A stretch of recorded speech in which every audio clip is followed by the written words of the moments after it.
wanted to try something different today. A little bit of Rambles and some Lo-Fi triggers.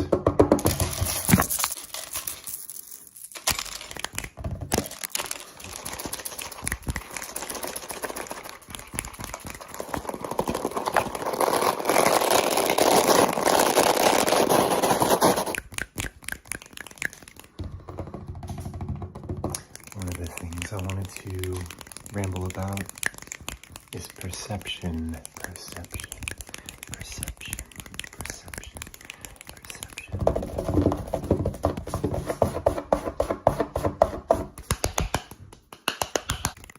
I've been learning a lot about perception in the last few years. Perception has become pretty 3D in a way. Because the experience of perceiving also includes the experience of that which is being perceived. And that which is being perceived is also part of that loop, infinity loop, if you will. So picture yourself looking at a tree.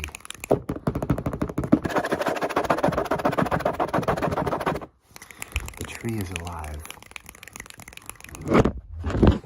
Oops.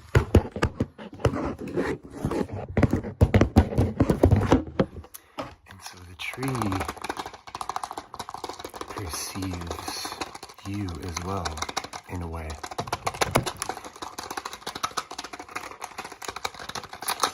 What I picture is happening is the aura of the perceiver, you, and the aura of the tree are mixing and mingling like an infinity loop.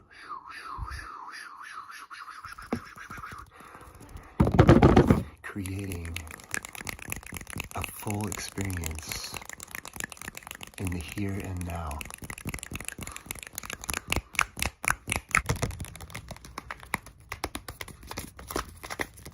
So yeah, the here and now are two things that never leave us.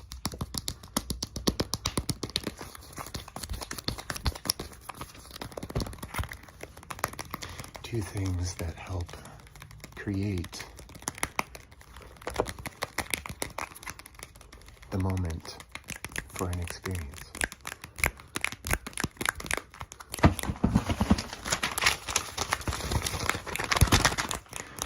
So perception becomes less of a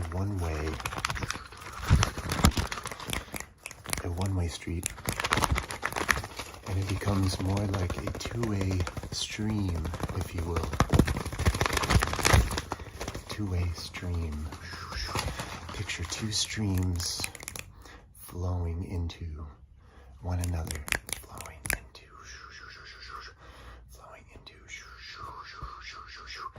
Two streams. Flowing into one another. That's what I picture when I talk about perception and what it means to me.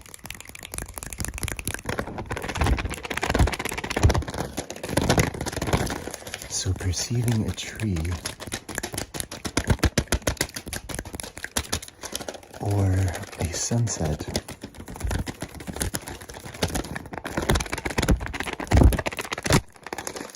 becomes way more of a participatory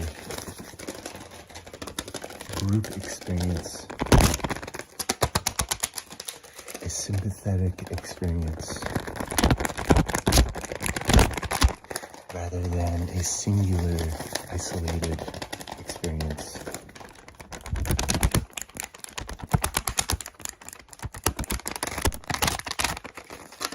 And so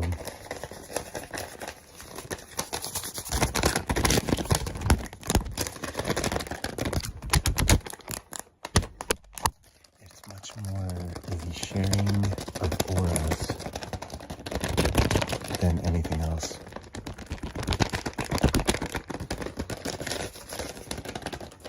And I really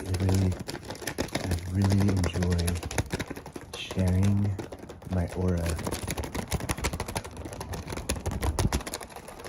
with the world.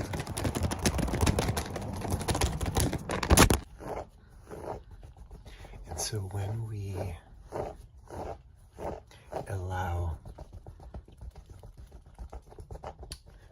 our rational mind to become quiet,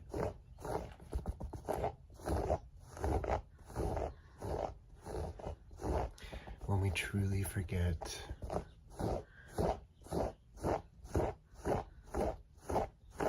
all the concepts that we confine ourselves to, then we can truly perceive.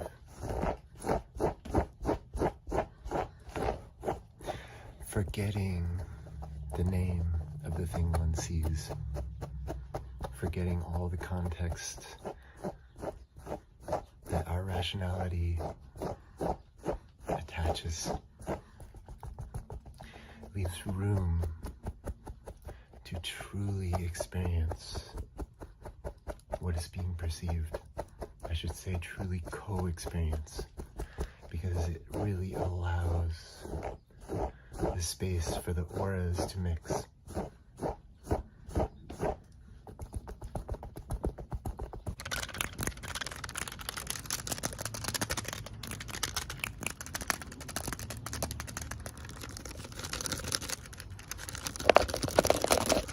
I believe that nature has a lot to say,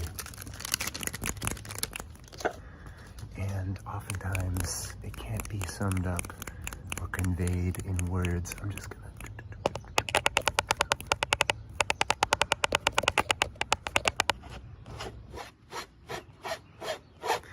But words often confine us to the rational realm of our minds.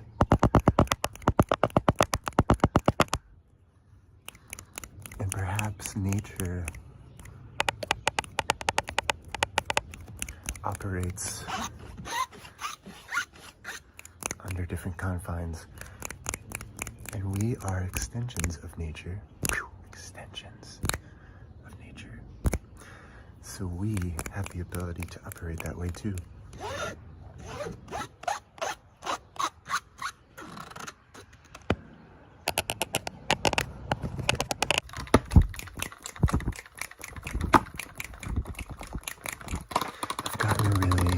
Meditating in the last few years.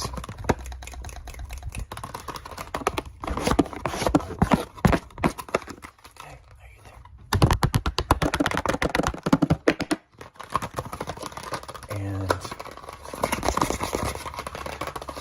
perception is a big part of that experience for me. Get inside of here.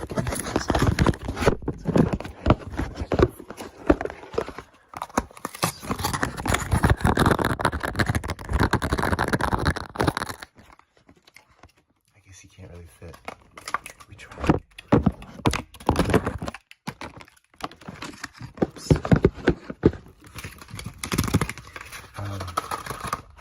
Yeah, so perception a lot of times is synonymous with meditation for me personally. Relaxing my rational mind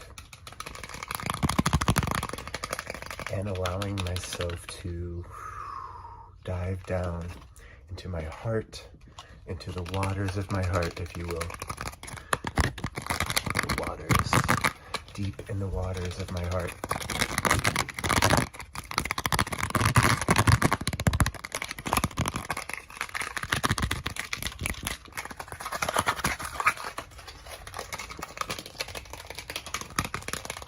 And so,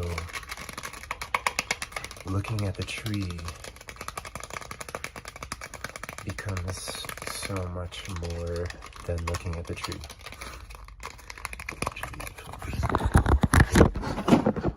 Whoops. So simply loosening my grip on the rational mind allows me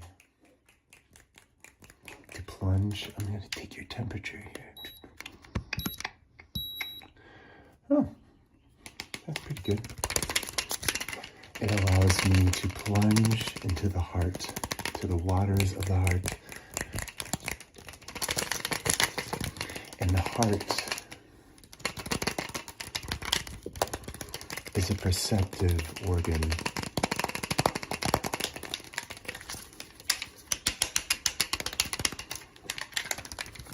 Perception of the heart is much different than perception of the mind. Still good. There are traditions of people who operate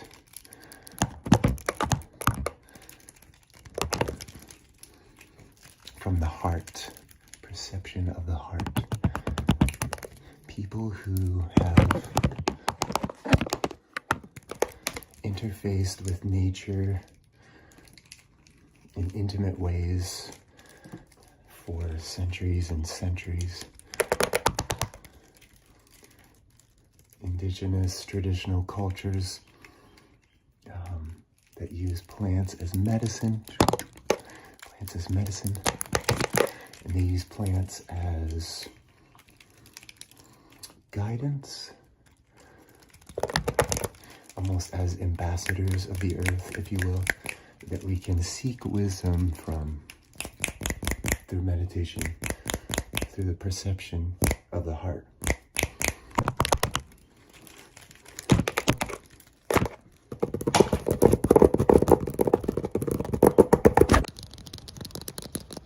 And when we are perceiving a sunset,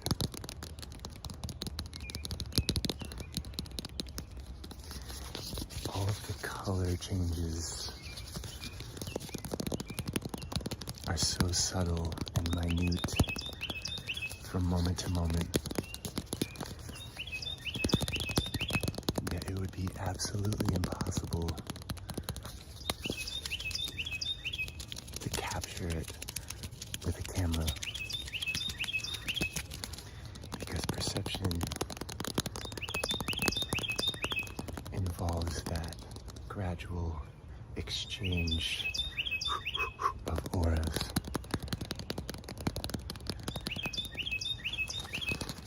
And the entire subtlety of existence is being conveyed in that moment.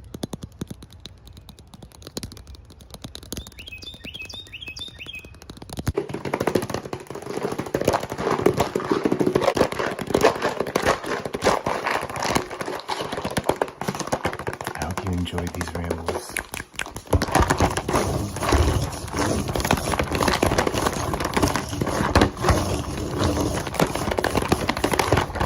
There's actually a lot I want to talk about with you sometime. So hopefully I'll do some more of these.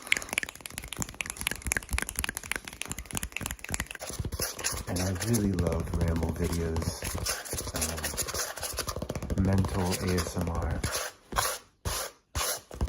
is my favorite in that style. He's amazing. Just check out Mental if you haven't already. Unbelievable. I also love Patty ASMR.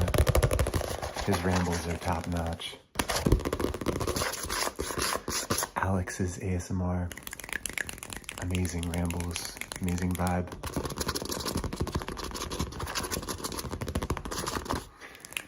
I love Lunch Break ASMR's rambles. She's great, such a warm vibe. My good buddy Memoirs ASMR did an amazing ramble video that you guys need to check out.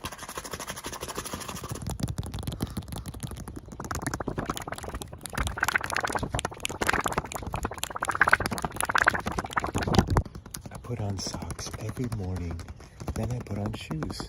My socks bunch up and wrinkle. The wrinkles tickle my feet. It makes me giggle. What are you giggling at? Mom asks. My socks, I giggle. What are you giggling at? Dad asks.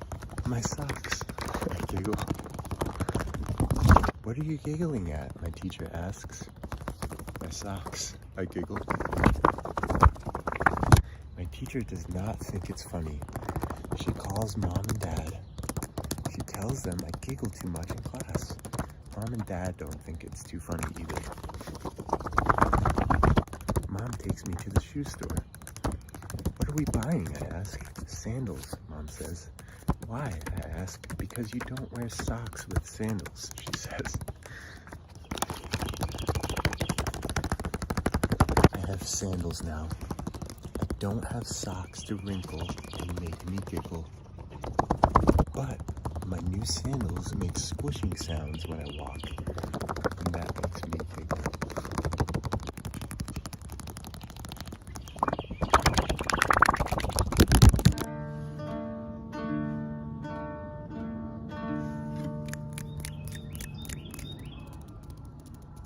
I often sit right where you're sitting.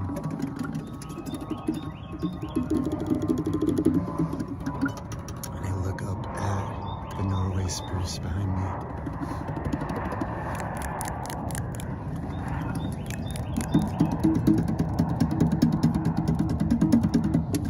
Last year, my experiences perceiving this tree led to writing a lot of songs. This song is called Perception, and it's about what I've been trying to explain. I think the lyrics explain it better than my rambles.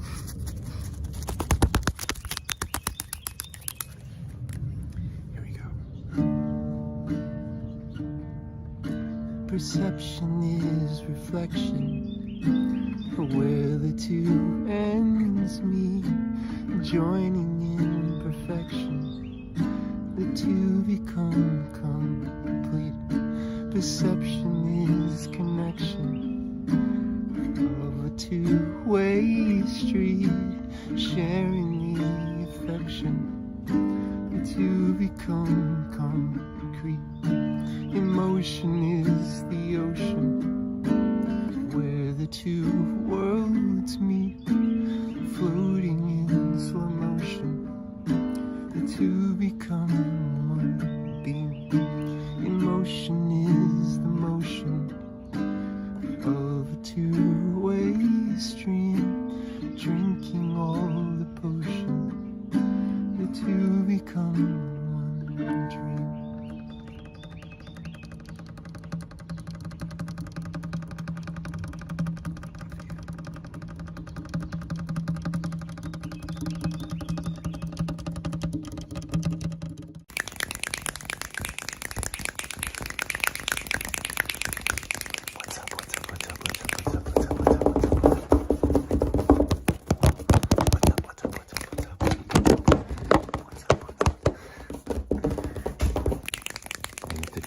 Another ramble video because I had so much fun talking to you about perception. So I wanted to try talking about spiral dynamics, which has been near and dear to my heart for years, and it's been very inspiring to me and beautiful. I hope you enjoy. Spiral dynamics is a theory on the development of human intelligence throughout different eras of time. And spiral dynamics uses colors to describe different eras in which different aspects of human intelligence unfolded. It's described chronologically in a timeline.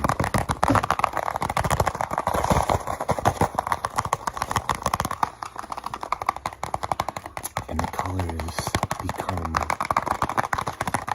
less levels and more centers in my mind. Each color is essential to the development of human consciousness. I'm going to give you a brief overview of the colors commonly used for the eras of development. Beige signifies survival and speaks of the archaic era of development. Purple signifies security and speaks of the indigenous era of development. Red signifies energy and power. It speaks of the tribal era of development.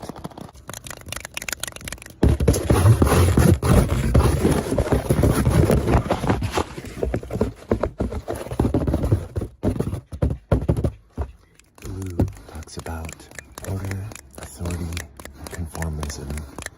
It signifies the traditional era of development. Orange signifies success, rational thinking, achievement. Speaks of the modern era of development.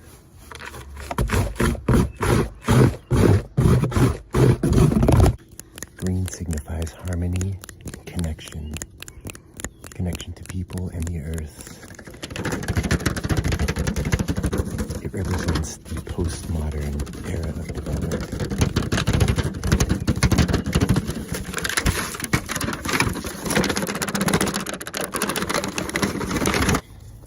At this point, all the previous color centers are considered first-tier consciousness. First-tier consciousness. And the second-tier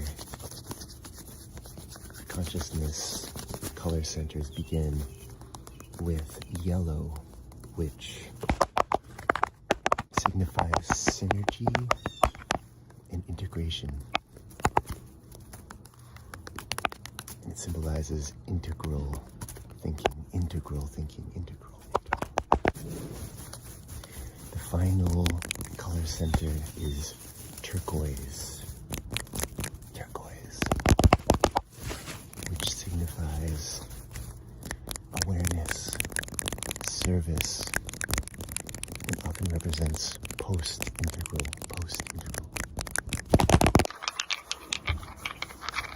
I think a big reason for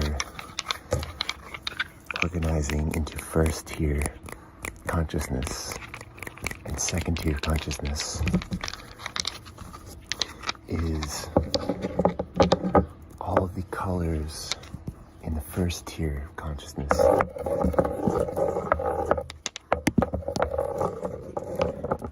have historically been most aware of themselves only. And it is common for each of these color centers in the first tier to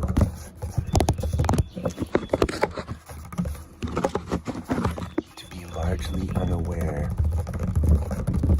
of the value in the other tiers.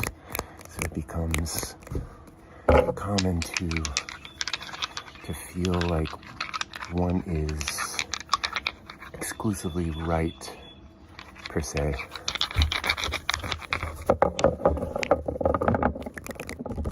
While the second tier consists of color centers that are aware of all of the other color centers before it, if you will.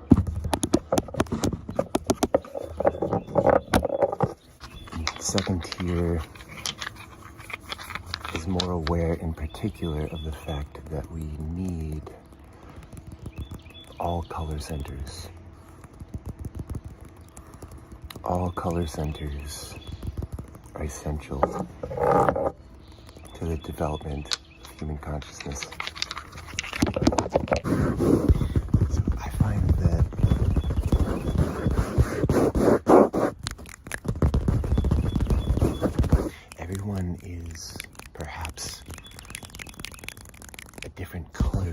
combination of these centers of human development. And there is absolutely essential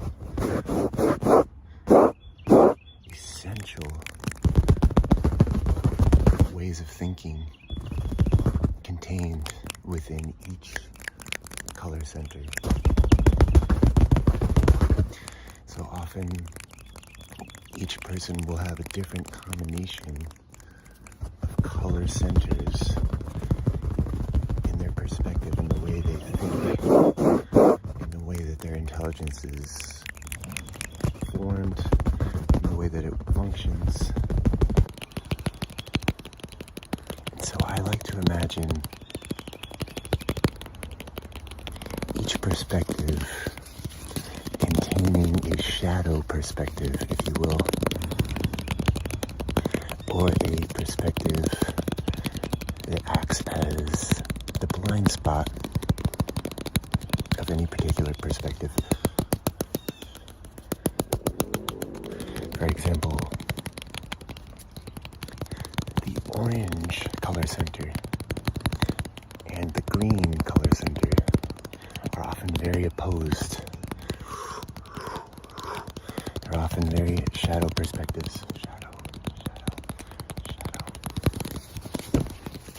But it really is a complementary perspective. It's a complementary perspective to one another. It offers a larger way to view the world.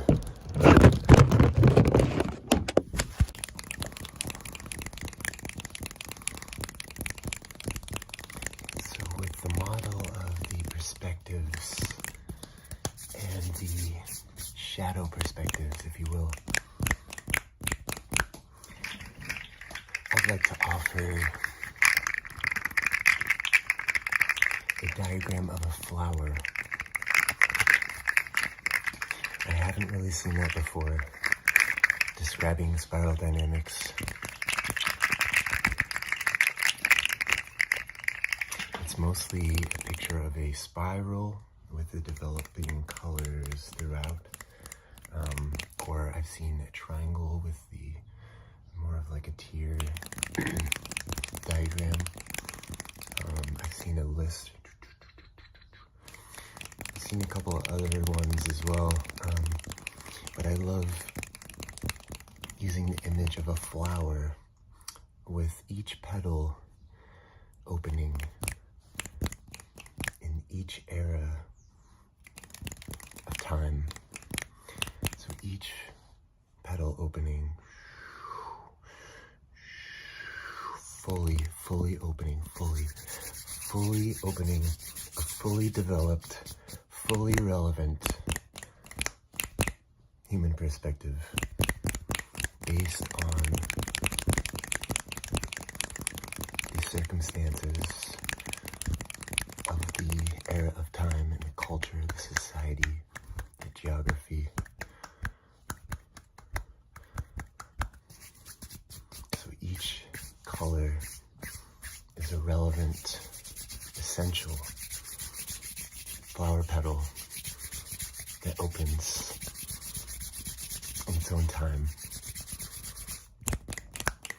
So I like to call it a rainbow flower, with all the colors developing, perspectives and counter perspectives, holding one another in check, pulling one another to greater development. It's beautiful.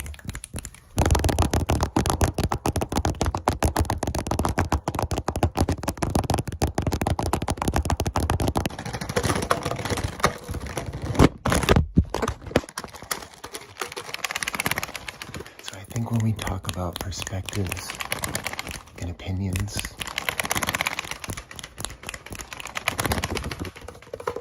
spiral dynamics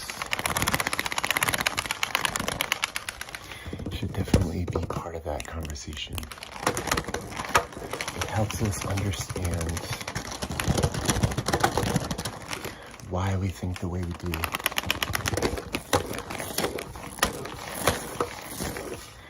helps us understand that everyone thinks differently.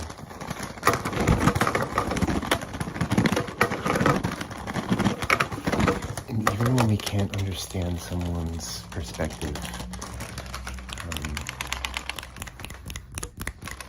even when we oppose the perspective, that just means that you possibly contain a shadow perspective of that perspective that you oppose. So you create balance. You create balance and harmony within the flower of human intelligence.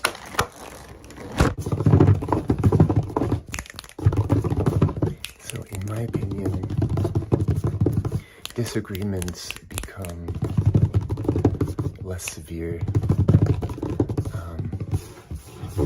more natural,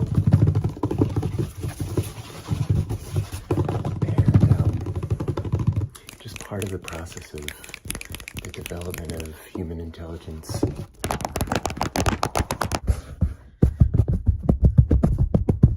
Perhaps we can be more accepting of all views, all perspectives, even if they seem crazy to us. We can become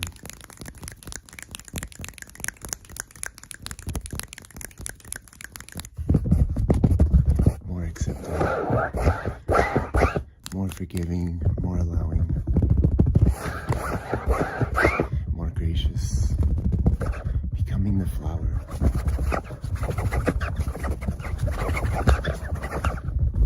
Accepting our wide range of diversity in the way that we think.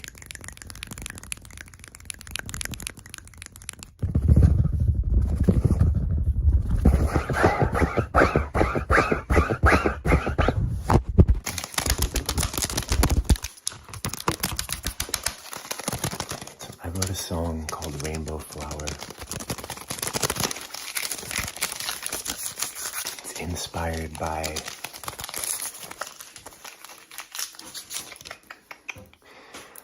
spiral dynamics and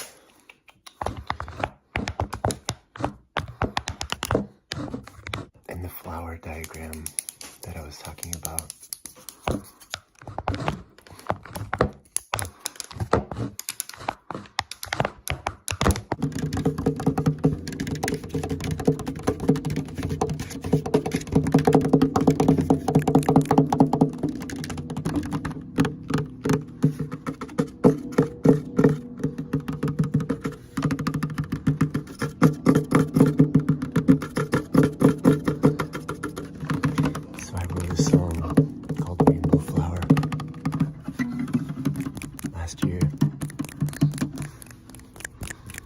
Sitting out here under the Norway spruce, gathering vibes, meditating, soaking it in.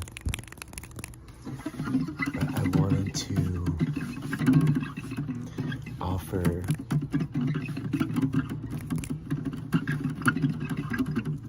my little understanding of spiral dynamics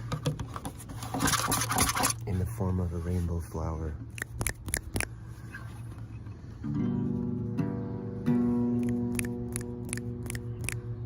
Hopefully you feel the connectivity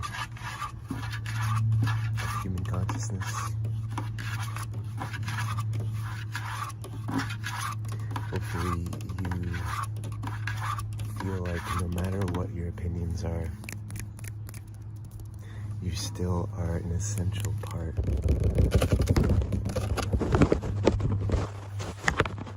of the flower of human consciousness. Rainbow flower, you are all of our perspectives, of all the different views, of all the me's and you's, of all the lies and truths. Together we see a rainbow flower. You are all of our projections of all of our beliefs, the colors that we see. Together we will be the rainbow we complete.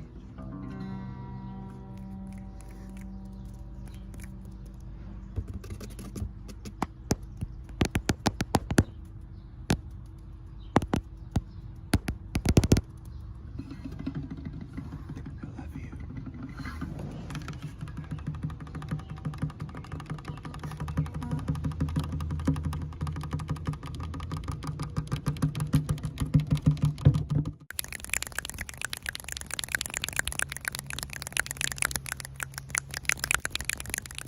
What's up?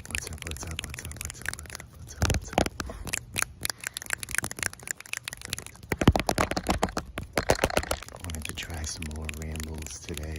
I'm on a little hike at the nature preserve.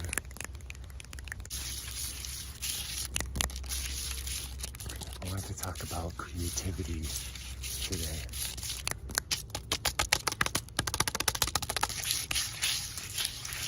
It's a really important topic to me. It really means a lot.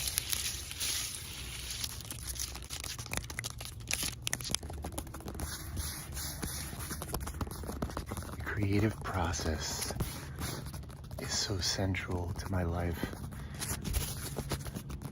It's something that I care about deeply, and something that I love to think about and talk about as well.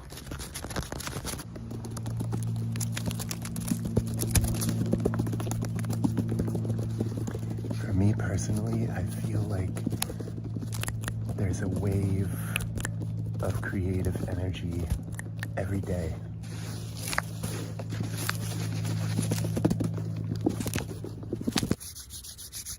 I feel the wave in the mornings when I have the most energy, and it feels like just a natural window where I feel like I can pour a little of myself out to the world in a good rhythm. And honestly, it's very exhilarating. It feels like riding a wave. Riding a wave of creativity every day.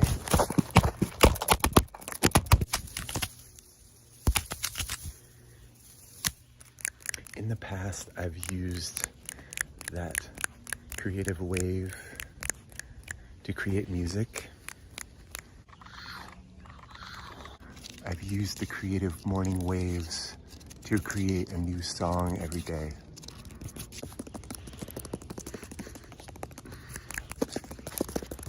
Lately, I've been using the creative waves to make an ASMR video every day.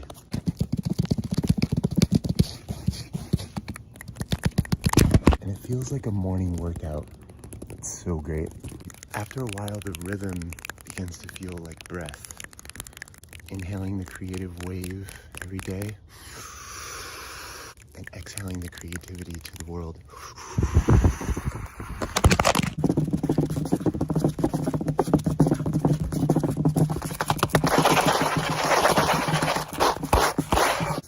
My process of creativity often starts with what I call staring into the ether.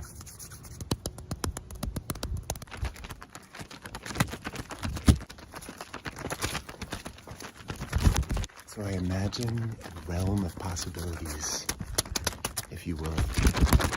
I focus into that realm and allow my imagination to become a laser of sorts. And part of that process is blocking out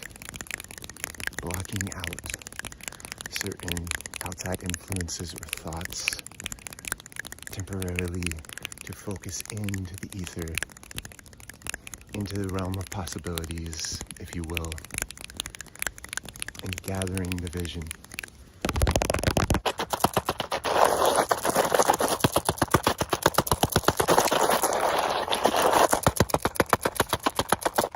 And so once the vision is clearly gathered,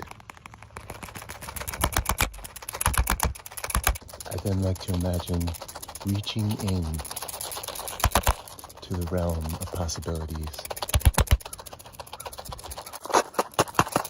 Reaching in and taking hold of the vision. So once you reach in and grab the vision,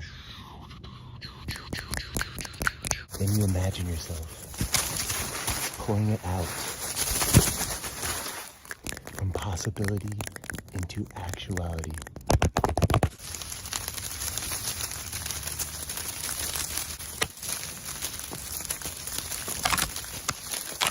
And everyone has a completely unique set of possibilities within their grasp.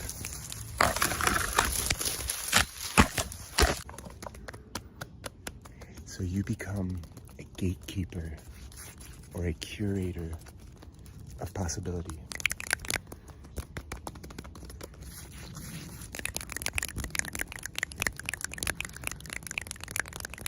So you bring unique possibilities into existence.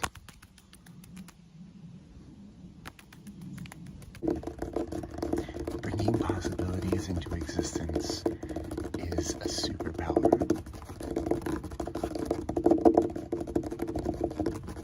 And the ability to look into the ether and design our own possibilities.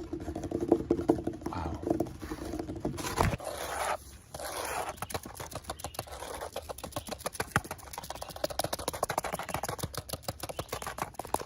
So not only do you have the superpower of creating possibilities, but your possibilities are also completely unique, which creates an amazing phenomenon. I find it so exciting to think about, to talk about, super inspiring, just a privilege to be able to participate in this creativity with the world.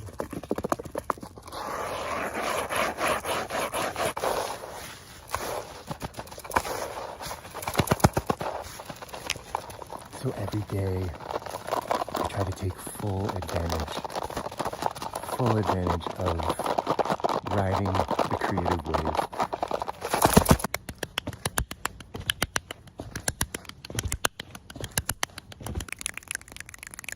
Check out that little bridge down there. I also feel like the creative process is for the benefit of the creator, if you will. What I mean by that is that the actual process of creating benefits the creator greatly, like an inhale, exhale. It creates this amazing inhale, exhale rhythm that allows the creator to pour themselves out a little bit each day to the world. So it really allows the creator to be swept up in the wave of creativity, to be involved in the flow of the universe. But yeah, it took me a really long time, just years and years of my life, to realize that the process of creation is for the creator, and the product of the creation is for others to enjoy.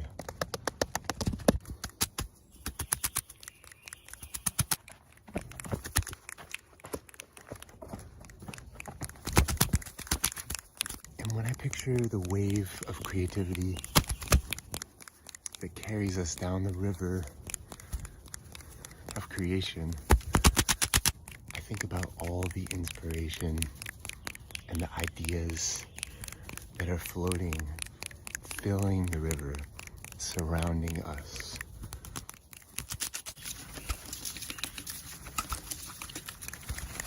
All the inspiration surrounding us completely, so that we are never creating from an isolated place, from an island, from some imaginary, original vantage point. It helps me remember how creation is a joint act, because it involves and starts from the inspirations surrounding us. So creation becomes more of a response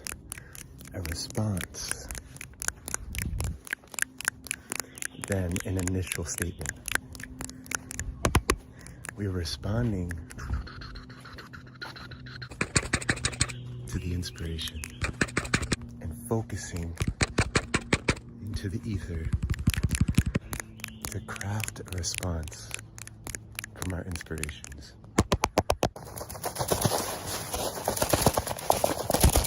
I hope you find this encouraging. I hope it helps your understanding of creativity a little bit more. I hope this inspires you to do more creating. And I hope you have a renewed sense of peace and clarity when you think about creation. I know it helps me tremendously. Helps me exert my energy in a healthy way. Helps me feel a sense of belonging, a sense of accomplishment. Participating in creation honestly just feels like the best therapy I could ever get.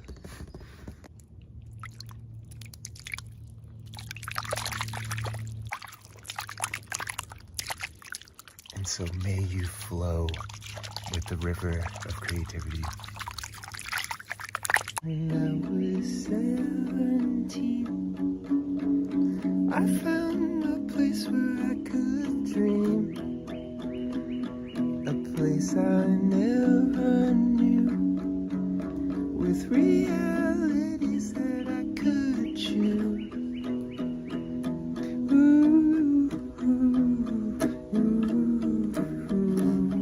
When I was 23, I saw some things I couldn't see,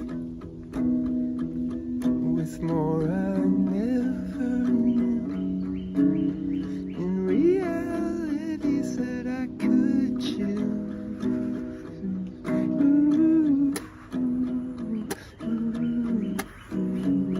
When I was 33, I saw more that I couldn't see, with more I never knew, in realities that I could choose.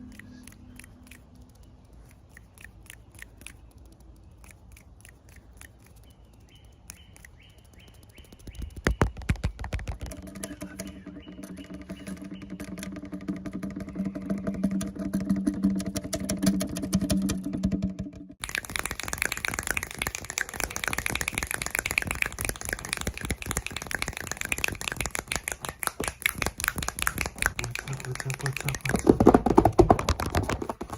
Hello, everyone. How are you? Happy August. I hope your summer is going super well. I wanted to do some Lofi rambles about vacation and catch up with you. I had so much fun on vacation.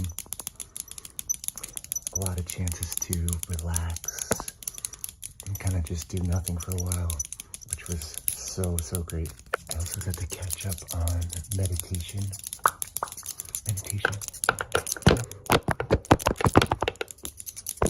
And I also got to write a lot of new music with my brother, which was amazing.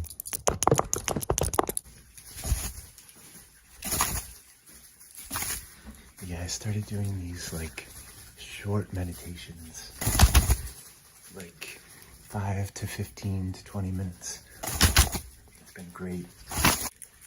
It's very low pressure. It allows me to catch up in small increments.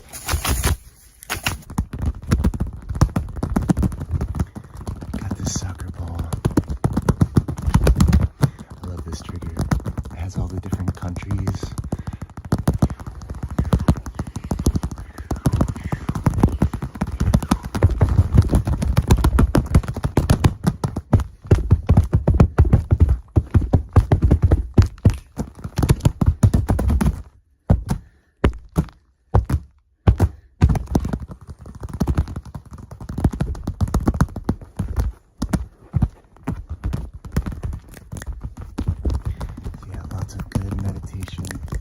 Relaxation.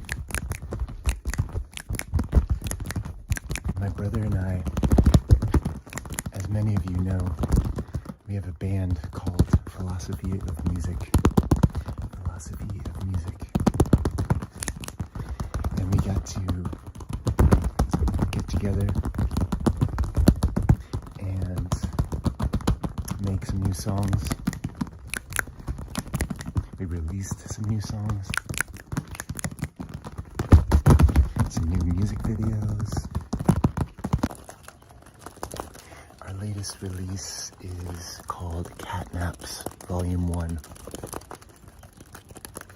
It is an answer to a request from a lot of you wonderful people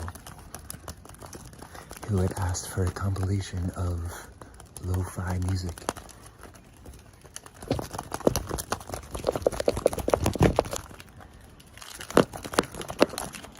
So that album is on my channel,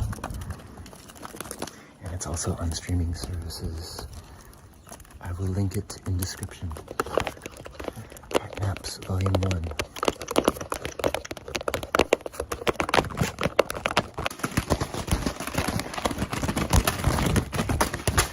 I also got to go down to Cape May, New Jersey.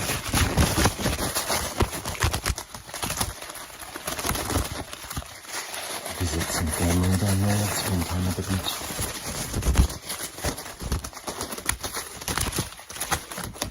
And this is where we recorded Catnaps Volume 1.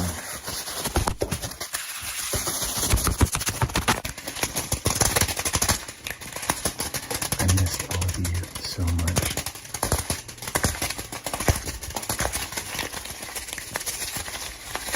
I had so much fun posting the collabs during July.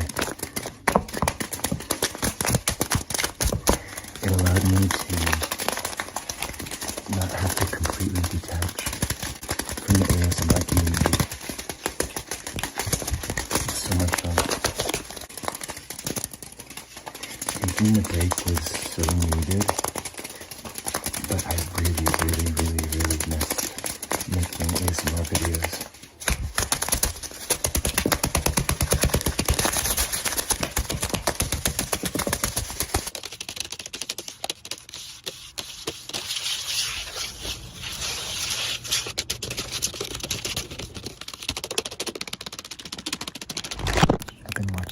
Baseball, of course, and my team, the Toronto Blue Jays, aren't doing quite as well as I'd hoped, but it's okay. It's a lot of good teams this year.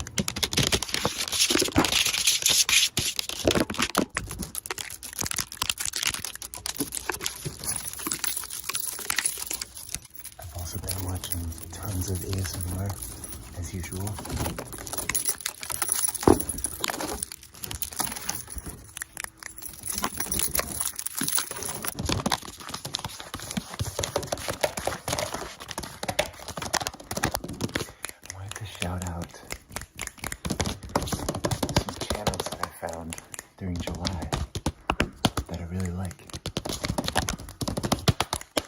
also a couple of the channels that I usually enjoy as well.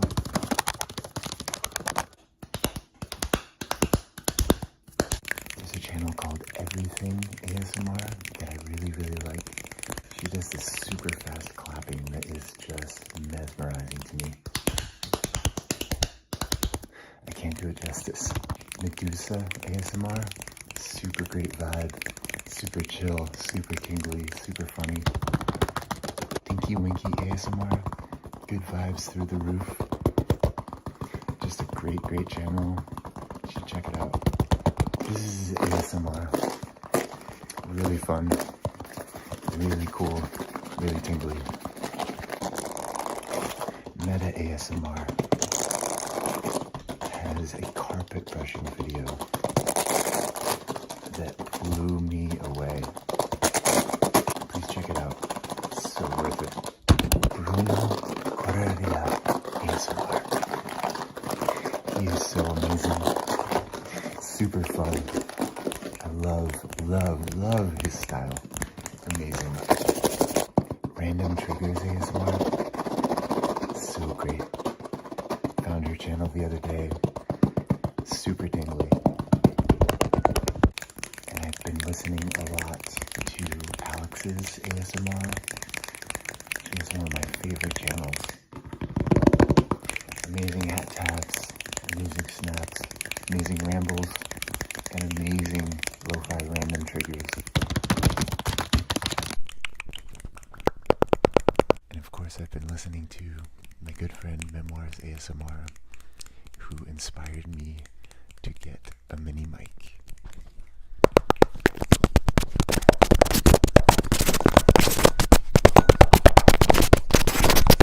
She's so slay. Please check her out. I've also been enjoying the new Garbage Girl videos. She is so incredible. Just check Garbage Girl out. You will not be disappointed. She's one of the best.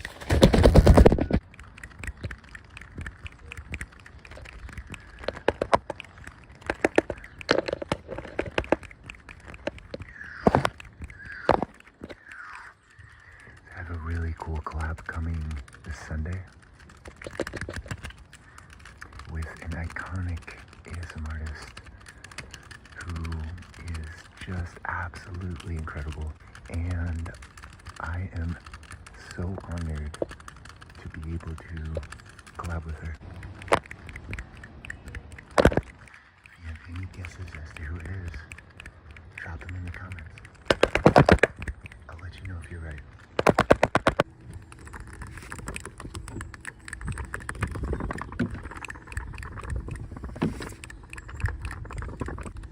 One day, Miss Jones read a book about plants and gardens to her class.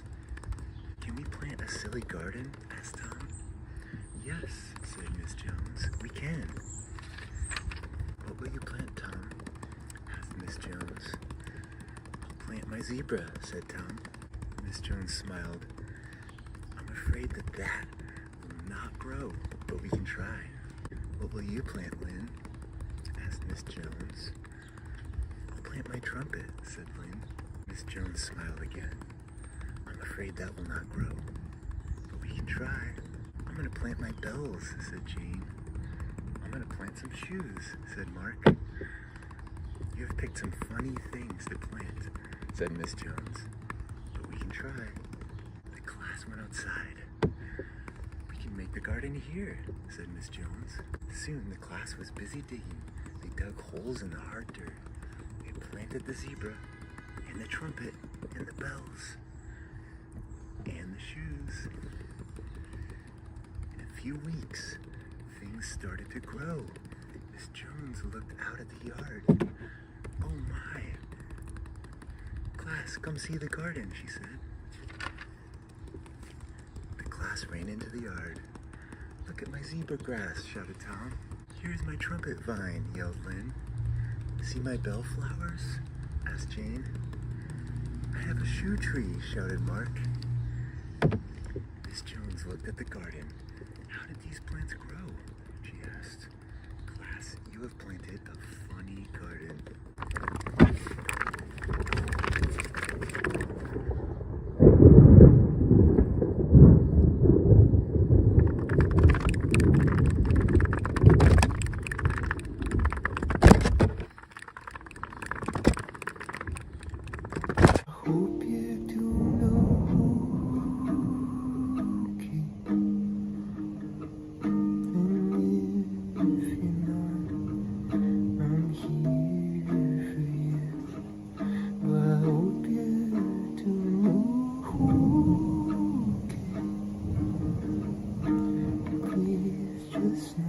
I've been there too. I'm here and free. But I hope you're doing okay. And if you're not, I'm here for you. Well, I hope you're doing okay. And please just know I've been there too. I'm here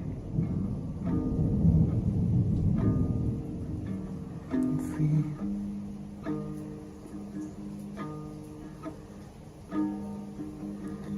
Yeah, I'm here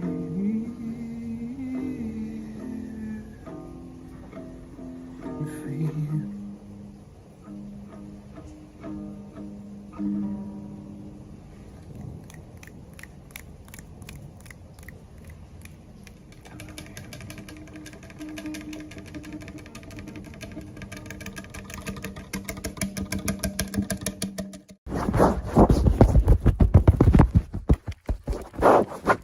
Hi.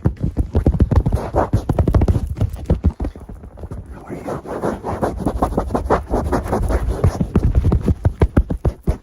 I want to talk to you about art and just exploring the questions, like, what is art? And what does it mean to experience art?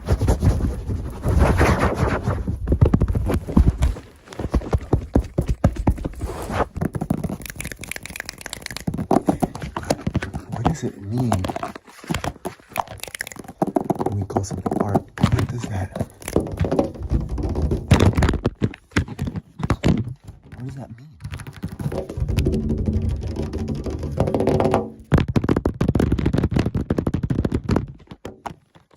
makes something art and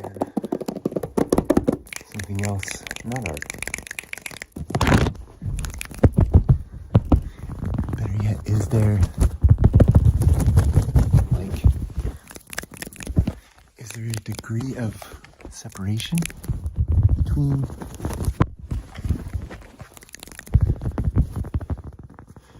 art and something else? Is there a degree of separation that lies between experiencing art or not? What I find really interesting is how we often reduce our artistic experience to the pictorial, to that which is, and it can be reduced to the pictorial. But ironically, we're talking about experience, something that is potentially purely experiential. So, reducing it to the pictorial may not work.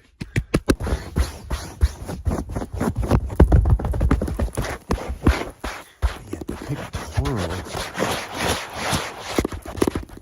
is perhaps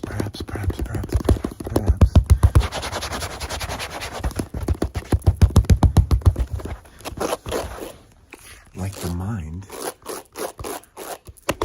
the way that memory and thoughts seem to function in a pictorial way, a way that we almost use as a function to divide our experience and make sense of it. So pictorial, the way we usually categorize art, artistic experience, maybe that pictorial is pure metaphor.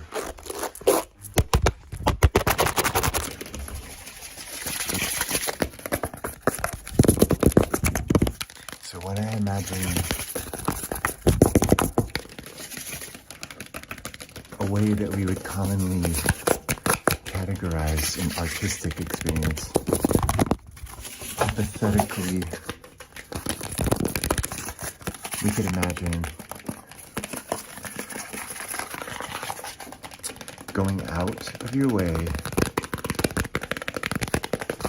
to go to a museum, for example, entering an artistic space, a space where we experience art, at least according to culture, and a place that fully reduces the artistic experience to the pictorial. So we have art objects.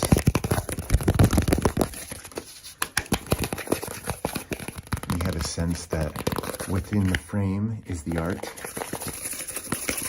and outside of the frame is not art, no longer art. This is interesting. It raises all sorts of questions for me.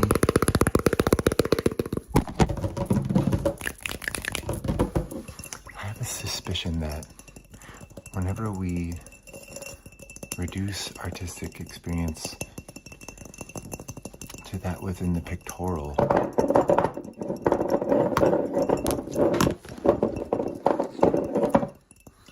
we may be entirely missing the point, and we may, just may, perhaps be squashing the potential of the artistic experience. So let's imagine a hypothetical situation, one in which you wake up one day and you have this craving inside of you, and you say, today I'm going to experience art. So you go to the museum, you arrive, you enter the exhibit, and this little frame in the back of the room catches your eye. So you approach it, and you spend time with it.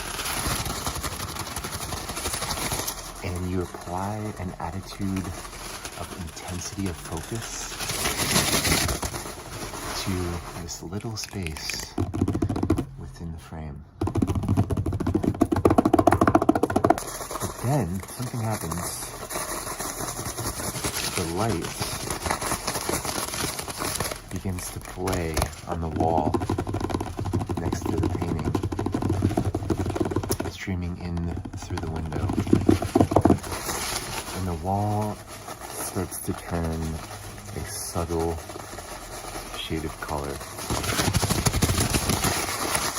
And you begin to realize that the attitude of intensity of focus that you're reserved for what's within the frame has now expanded to what's outside the frame as well. Maybe the frame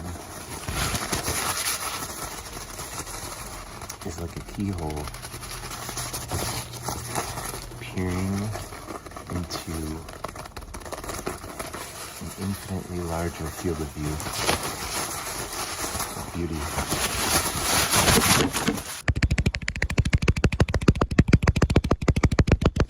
And so now you're so surprised at your discovery that the space in the room beyond the frame began to come to life. So, as you leave the museum, the attitude of intensity of focus that you allowed yourself to experience is now carrying over to the outside world. And because you were tuned to the subtlety of the light changing ever so slightly on the wall, Now you see light differently outside. Subtly, all too subtly. And you may find that that is the magic of the mundane. Perhaps the magic is in the subtlety itself.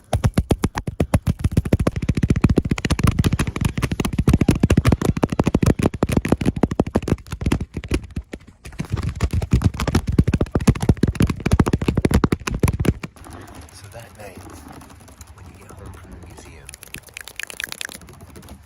you have this sneaky suspicion that art has followed you home.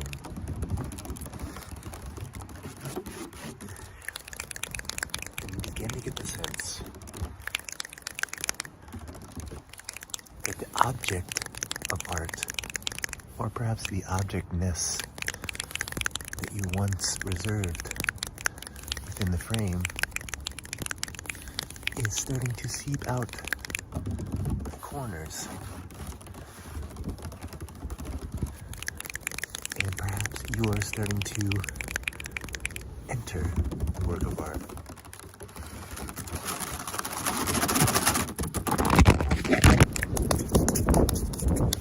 And the next day you take a walk.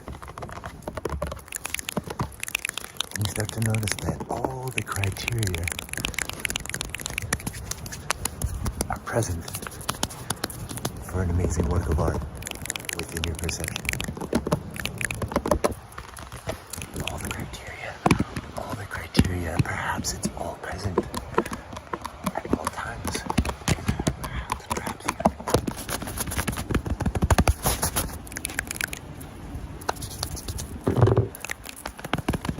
so perhaps you begin to realize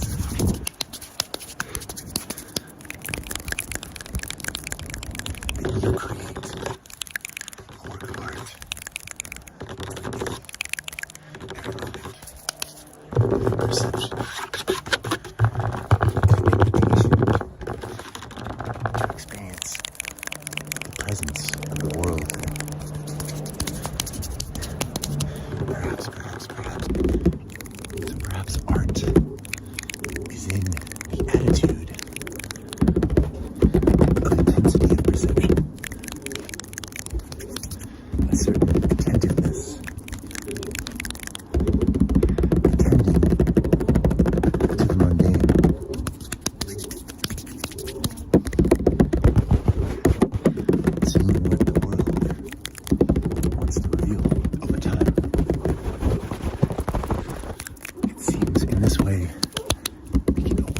Up to that which changes and that which stays the same.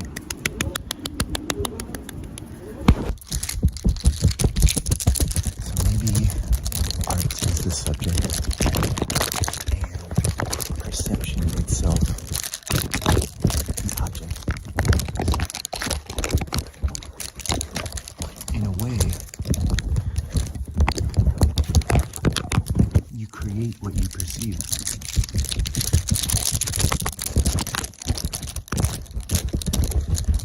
So you are the art, attitude in which you apply to experience.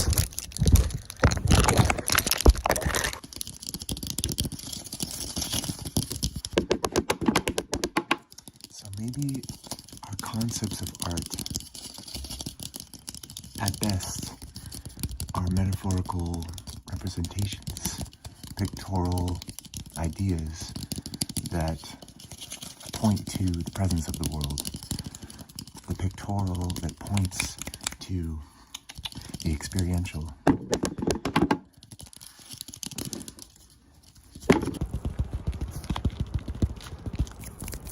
To me, it's this awesome reminder of the experiential nature of art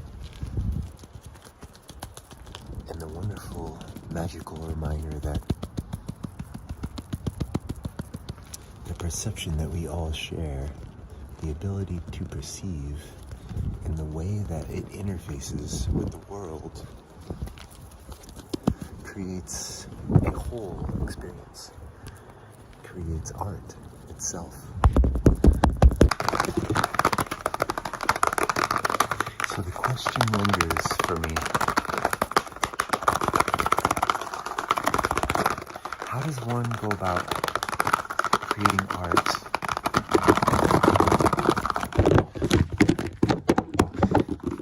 that evokes the experiential?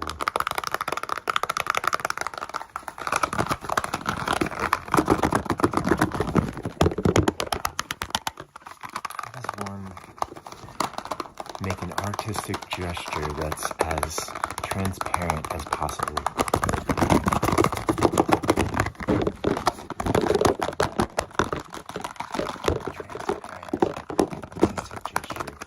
Gesture that perhaps is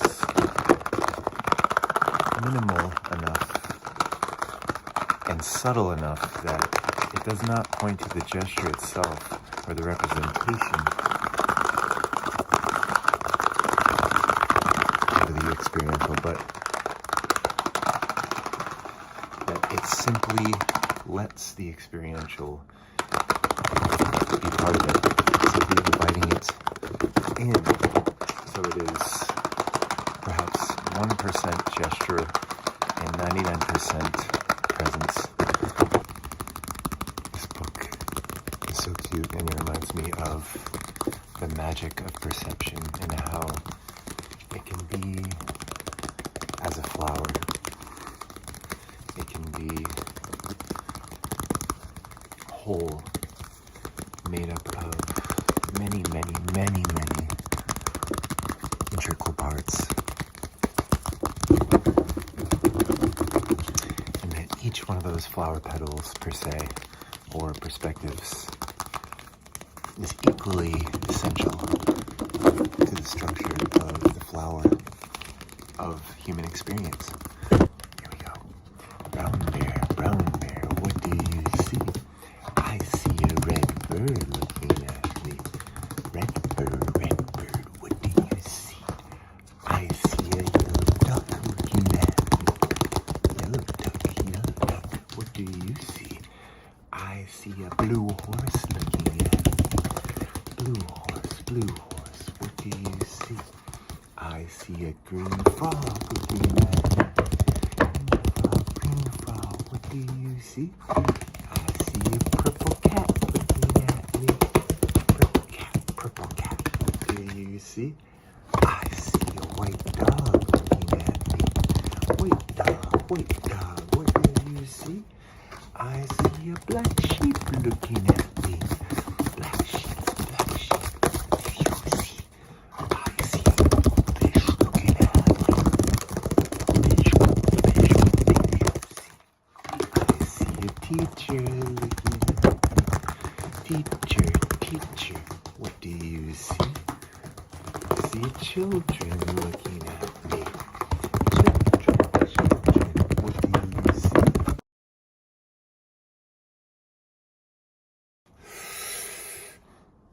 We see a brown bear, a red bird, a yellow duck, a blue horse, a green frog, a purple cat, a white dog, a black sheep, a goldfish, and a teacher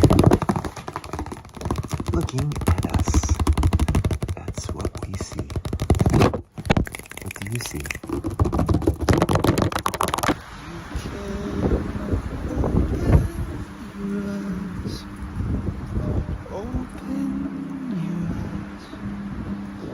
Open your eyes. Light can dance with your eyes. Dance with your eyes.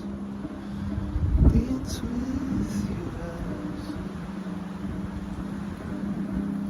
Beauty comes from your eyes. Comes from your eyes. Comes from your eyes.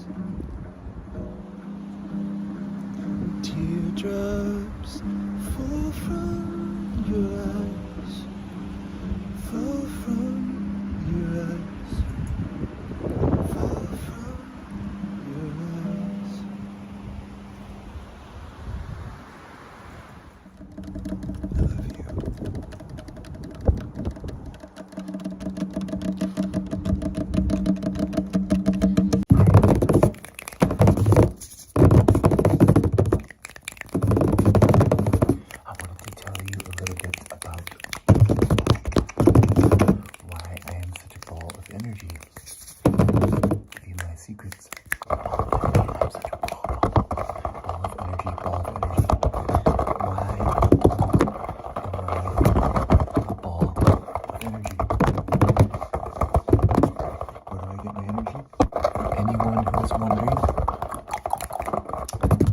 story time. So I grew up eating the standard American diet, the sad diet, the sad diet.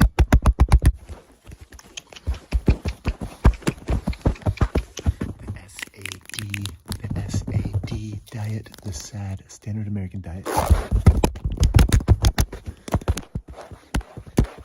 So I grew up eating things like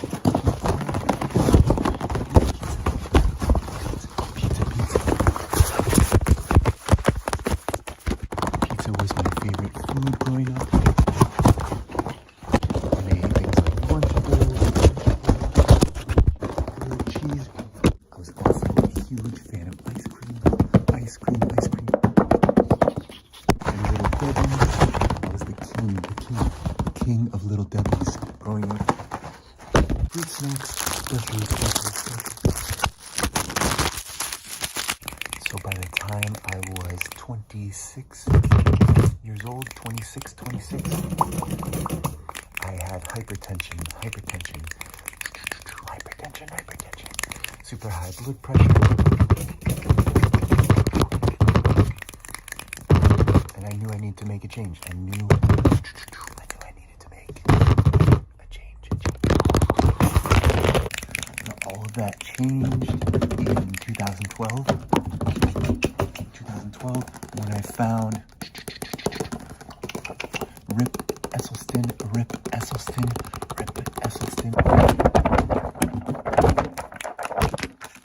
I found a special on Netflix that he had, the Engine 2 Diet, Plant Strong. He has a company called Plant Strong. Rick was talking about a whole food, plant-based diet, a WFPB diet. And I got super inspired. I tried it out. I became vegan. In 2012 thanks to this dude. So I stopped eating all that other stuff. I started eating lots of fruit.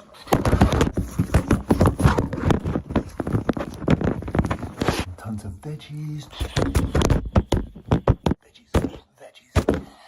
And then in 2018 I found Michael Greger, nutritionfacts.org. Nutrition Facts, Michael Greger. I read the book How Not to Die by Michael Greger. It's about a whole food plant-based diet, WFPB diet, SOS free, salt, oil, and sugar free.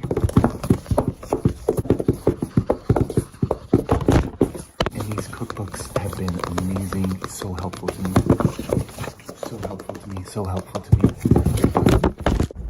And I love Michael Greger's podcast, the nutritionfacts.org podcast, and Rip Esselstyn's podcast, the Plant Strong podcast,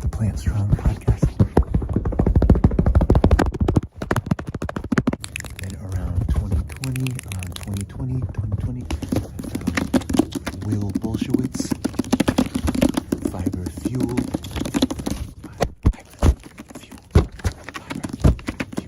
It's such an incredible book about the microbiome, gut health.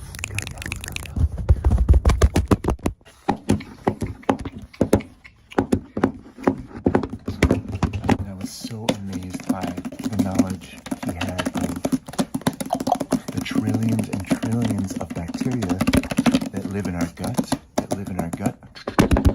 and how we can enhance our health greatly by eating a variety of plants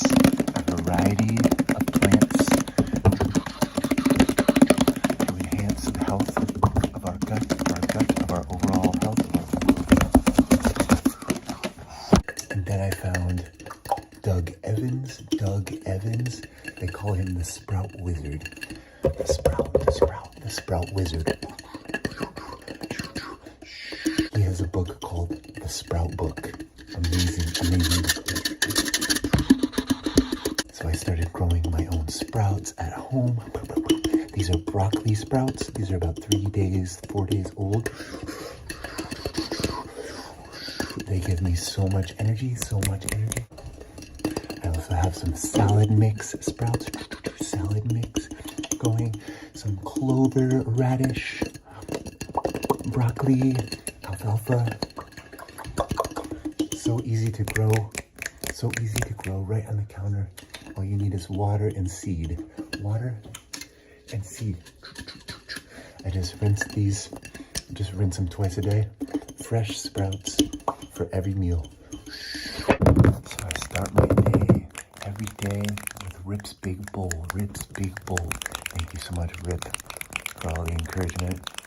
You're amazing. What you do for the world, I appreciate you. Rip's Big Bowl has been the cornerstone of my diet. It helps start my day. All the energy I need. I do some fruit. I do some fruits. Some seeds. Some nuts and seeds. Some grains. Whole grains. Whole grains. Whole grains. Whole.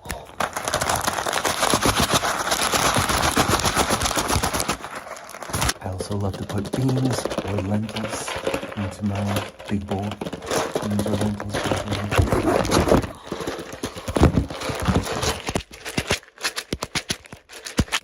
I put some turmeric. I put some sprouts. I love to put beets into my big bowl. I'm crazy. I'm crazy. I'm crazy.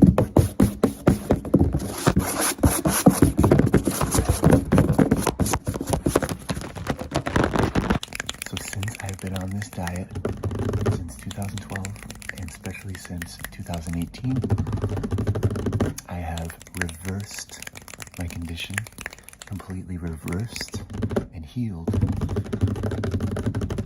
my hypertension. So that is one of the miraculous aspects of this diet. It is shown scientifically to prevent and reverse disease. To prevent and reverse disease. Prevent and reverse disease. And if you think about it, food in its natural state from the earth and the natural inclination of our bodies to heal, it all makes sense. It makes sense.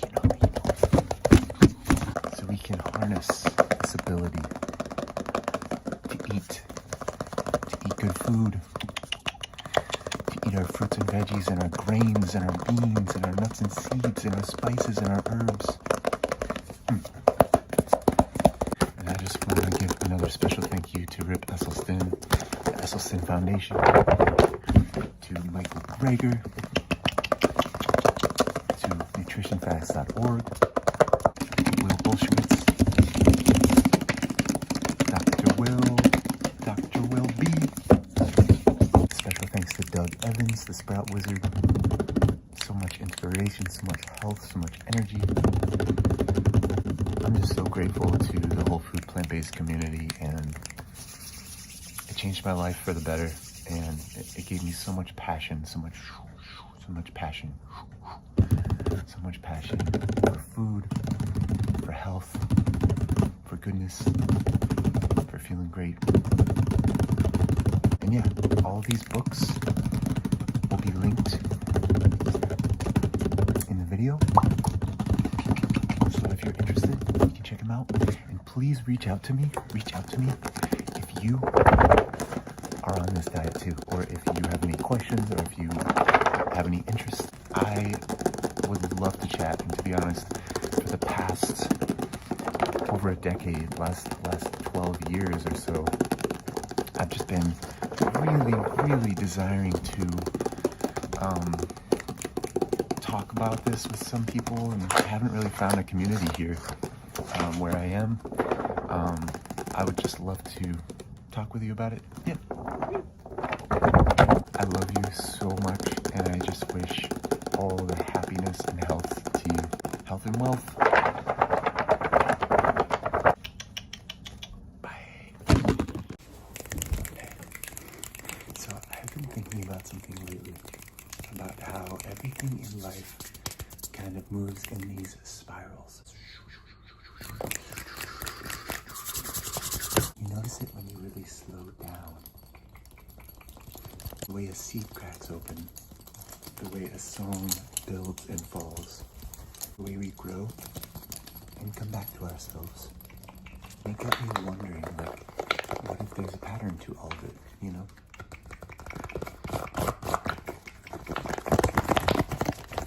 Not some rigid rule, but like a living, breathing map woven into everything. Music, colors, the earth itself, and even woven into us.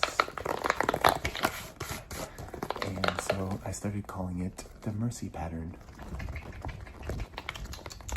This video is just me sharing what I found so far. It's not perfect, it's not finished. Maybe it's not supposed to be. But it feels really good to share it and say it out loud. So thanks for being here. Let's see where it takes us. Okay, so Mercy Pattern is a living tonal map that reflects the journey of consciousness as it moves through cycles of ignition, growth, return, and stillness. Found in music, light, magnetism, and our own bodies. It reveals how all these things spiral through these stages, harmonized by a central pivot, the heart of mercy. Okay, so we're all familiar with the tonal spiral, right? The musical scale, aka the major scale. Do, re, mi, fa, sol, la, ti, do, a dear, a female dear. Right. In this model, instead of dealing with 8 tones, 1, 2, 3, 4, 5, 6, 7, 8, do, re, mi, fa, sol, la, ti, do, we will only be dealing with 7 tones, because technically the high do is the start of a new pattern. And even though the number 8 looks super symmetrical with 4 and 4, and even though the intervals of this part of the scale and this part of the scale are identical, whole step, half step, and whole step, half step, we are actually going to erase the top do there, so we'll be dealing with 7 tones. So though 8 feels symmetrical, I would argue that 7 is a much more symmetrical number. Why? Because it has a center, and it has 2 wings, per se, like a butterfly. Plus, I mean, if you're counting rhythmically in cycles of 8, it doesn't really line up, you know? It's like, do, re, mi, fa, sol, la, ti, do, re, mi, fa, sol, la, ti, do. You know what I mean? It's a cycle of 8, and then you have to, like, repeat do in order for it to continue being a symmetrical cycle of 8. But with a cycle of 7, it lines up. I mean, check it out. Do, re, mi, fa, sol, la, ti, do, re, mi, fa, sol, la, ti, do. Do, re, mi, fa, sol, la, ti, do, re, mi, fa, sol, la, ti, do, re, mi, fa, sol, la, ti, do, re, mi, fa, sol, la, ti.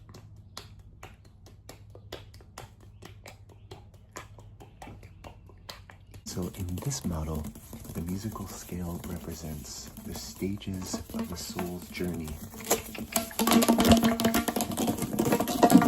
So do, re, mi represents the outward ignition, the sprouting, the individuating, the masculine principle, transcendence. And fa is the pivot. It's neither ascent nor descent, but a still axis upon which the spiral's movement shifts from outward to inward. And then sol, la, ti is the inward return, the gathering, the enfolding, the feminine principle, the eminence. So we've sort of broken the scale in half, per se, or maybe in 3 parts. The do, re, mi, the fa, and the sol, la, ti. So though both sequences ascend in pitch and are identical in interval, their energetic movement differs. So do, re, mi moves outward like a sprouting seed, and sol, la, ti moves inward like a curling petal returning to its heart.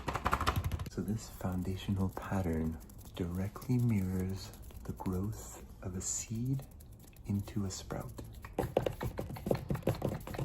Do, the seed in soil, stillness, encoded potential. Ray sprouting up through the soil, the first impulse of growth, stretching to the light.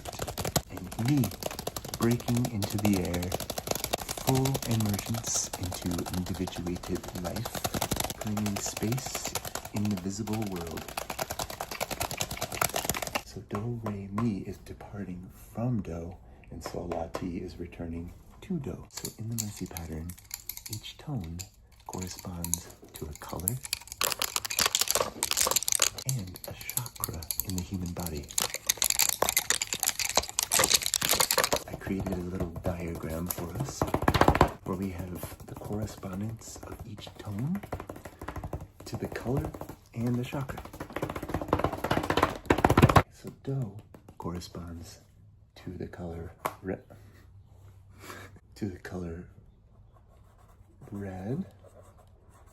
and to the root chakra. Re corresponds to orange and the sacral chakra.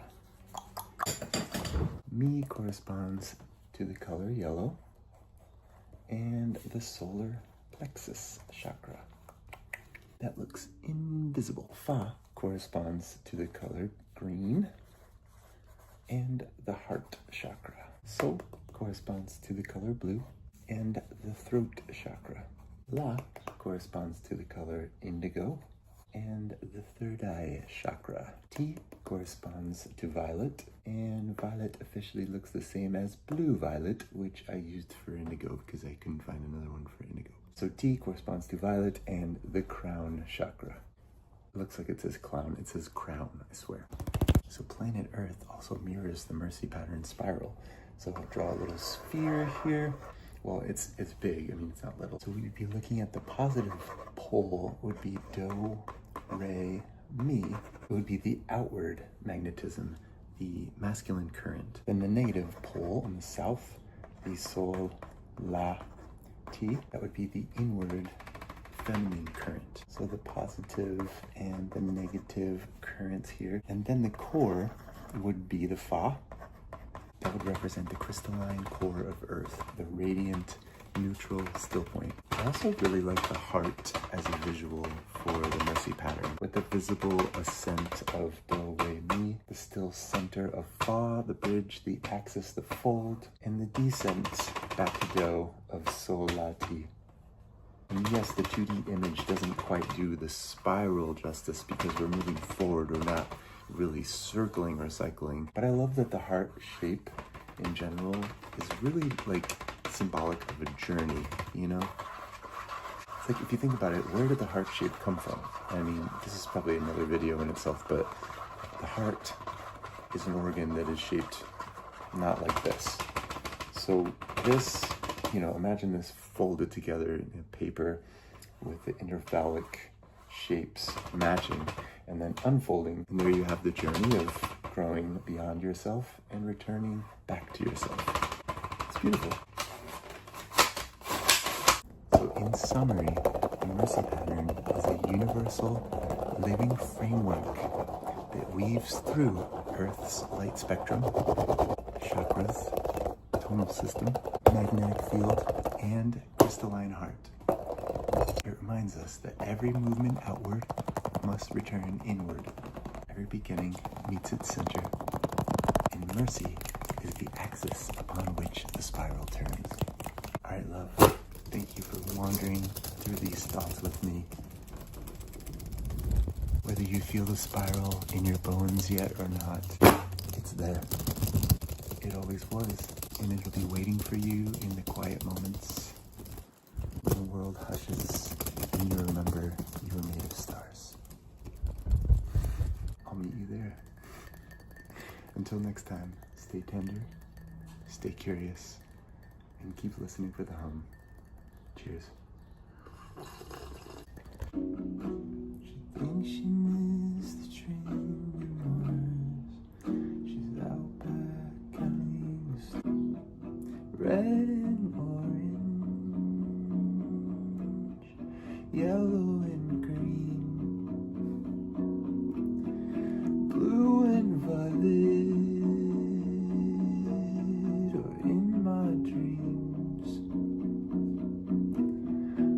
watching the patterns of night and day. I'm watching the patterns of light and shade, red and orange, yellow and green,